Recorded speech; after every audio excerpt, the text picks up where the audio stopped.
Gold trusted gold buyers మీరు తాకట్టు పెట్టిన బంగారాన్ని విడిపించి ఈ రోజు ఉన్న మార్కెట్ ధరకు కొనబడను.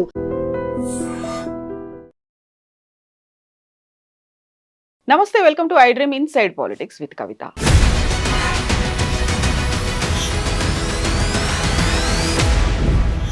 పాలమూరు రంగారెడ్డి మీద చర్చ జరగాల్సినటువంటి అవసరం ఉంది. అసలు నిజాలు ప్రజలకు తెలియచేయాలి, అందుకోసమే మేము నిరసిస్తాము, నినదిస్తాము అని చెప్పినటువంటి కేసీఆర్ అసెంబ్లీ సమావేశాలకు ఎందుకని హాజరు కాలేదు? 5 రోజుల సమావేశాల్లో కేవలం మొదటి రోజు 7 నిమిషాలు మాత్రమే ఉండి వెళ్ళిపోయినటువంటి కేసీఆర్తో పాటుగా బీఆర్ఎస్ ఎమ్మెల్యేలందరూ కూడా వాకౌట్ చేయడమే కాదు, బహిష్కరించారు. ఎందుకని? సమస్యల మీద పోరాటం ఎందుకు జరగలేదు? బీఆర్ఎస్ కార్యాచరణ కేసీఆర్ ఏం చేయబోతున్నారు? మనతో పాటుగా ఉన్నారు పొలిటికల్ అనలిస్ట్ వి ప్రకాష్ గారు. హలో అండి, నమస్తే. సో ఇయాలటి దాకా ఒక కథ, ఇప్పటి నుంచి ఇంకో కథ అని చెప్పినటువంటి కేసీఆర్ రాష్ట్ర కార్యవర్గ సమావేశం తర్వాత ఒక ఫుల్ లెంత్ ప్రెస్ మీట్ అనేది జరిగింది. ఆ తర్వాత ఆయన యాక్షన్లోకి రాబోతున్నారు. అసెంబ్లీలో మీరు నిలదీస్తారు, కడిగేస్తారు, ఇవన్నీ బోల్డ్ అంత హైపు, ఎక్స్పెక్టేషన్స్. బట్ ఇవన్నీ ఏదీ కాలేదు. ఫస్ట్ డే 7 minutes ఉన్నారు, అటెండెన్స్లో రిజిస్టర్లో సంతకం చేశారు, వెళ్ళిపోయారు.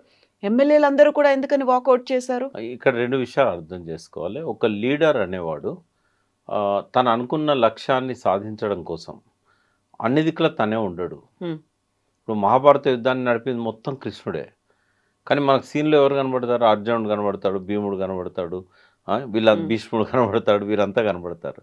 అంటే తను అనుకున్న లక్ష్యాన్ని చేరుకోవడానికి ఏ పాత్రని ఎక్కడ ఉపయోగించుకోవాలి, ఎవరెవరిని ఎట్లా అందులో ఇన్వాల్వ్ చేయాలి, అల్టిమేట్గా ఒక కామన్ మ్యాన్ దాకా ఆ నినాదాన్ని ఎట్లా తీసుకుపోవాలి, తను అనుకున్న ఆ గమ్యాన్ని ఎట్లా చేరాలి.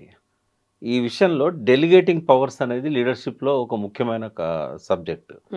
ఈ అన్ని తనే చేయకుండా డెలిగేటింగ్ పవర్స్, అట్లా ఆ విషయంలో కేసీఆర్ చాలా మెటిక్యులస్గా ప్లాన్ చేసి ఆయన ప్రెస్ మీట్ పెట్టిన క్షణం నుంచి ఈ రోజు వరకు ఇప్పటి వరకు మీడియాలో కానీ, అసెంబ్లీలో కానీ, బయట కానీ అందరి నోళ్ళల్లో కూడా పాలమూరును సక్సెస్ఫుల్గా తీసుకురాగలిగాడు డిబేట్. నంబర్ 2, ప్రభుత్వం తప్పులను బయట పెట్టడానికి తను సభలో లేకున్నా, సభలో బీఆర్ఎస్కి అవకాశం రాకున్నా చాలా సక్సెస్ఫుల్గా హరీష్ రావు గారితో ఒక 2.5 గంటల ప్రజెంటేషన్ ద్వారా అన్ని ఛానళ్ళల్లో, యూట్యూబ్లలో అన్నింటిలో మార్మోగేటట్టు చేయగలిగాడు. అయితే ఈ 2 అవకాశాలు సభలో లేవు ఆయనకి. ఒకవేళ సభలో అవకాశాలు ఉంటే హరీష్ రావు ప్లేస్లో కేసీఆర్ గారు ఉండేవారు. Suppose power point presentation Uttam Kumar రెడ్డికి అవకాశం తీసుకున్నట్టుగా అపోజిషన్ కనుక రేవంత్ రెడ్డి ఇచ్చినట్టయితే కేసీఆర్ పవర్ పాయింట్ ప్రజెంటేషన్ చేసేవాడు, ఆయనే ఉండి. సెకండ్ పాయింట్ ఏంటంటే, సభలో ఉండాలంటే ఒక విజ్ఞత కలిగిన నాయకునికి ఎటువంటి ప్రతికూలత ఉండకూడదు. ఫస్ట్ ఏంటంటే, మాట్లాడుతుంటే 20 మంది 30 మంది అడ్డరవద్దు.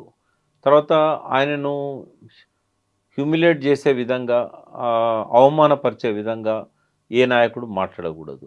అంటే సభా నాయకునికి ఎంత ప్రతిష్ట ఉంటుందో సభలో, ఉపనాయకునికి ఎట్లుంటుందో ప్రతిపక్ష నాయకునికి కూడా అట్లాగే ఉంటుంది. ఆయన క్యాబినెట్ హోదా కదా, అతను అపోజిషన్లో ఉండడం చెప్పి రాలేయడం కానీ, తక్కువ చేసి మాట్లాడడం కానీ, చులకనగా మాట్లాడడం కానీ, అన్పార్లమెంటరీ లాంగ్వేజ్ యూజ్ చేయడం కానీ.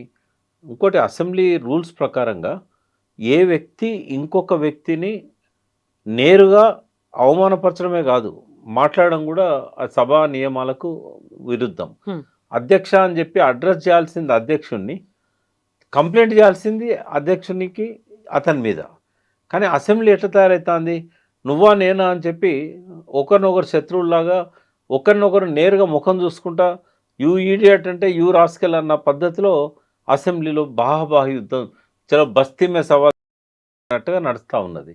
తర్వాత అన్పార్లమెంటరీ కాదు, అడ్డమైన బూతులు మాట్లాడే వేదికగా మారింది అది. స్పీకర్ అంటే నాకు చాలా గౌరవం, ఎందుకంటే ఆయన చాలా నిజాయితీపరుడు ప్రసాదరావు గారు. ఎన్నోసార్లు మాట్లాడాను. వచ్చే అవమానాల పాలయ్యేదానికంటే రాకుండా దూరం ఉండొచ్చు కదా. అయితే ఇది అర్థం కావాలంటే ఒకసారి మనము ఒక 50-60 ఏళ్ళ వెనక్కి వెళ్దాం. 1969 ఆ సంవత్సరం అందరికీ తెలంగాణ ఉద్యమమే గుర్తుంటుంది.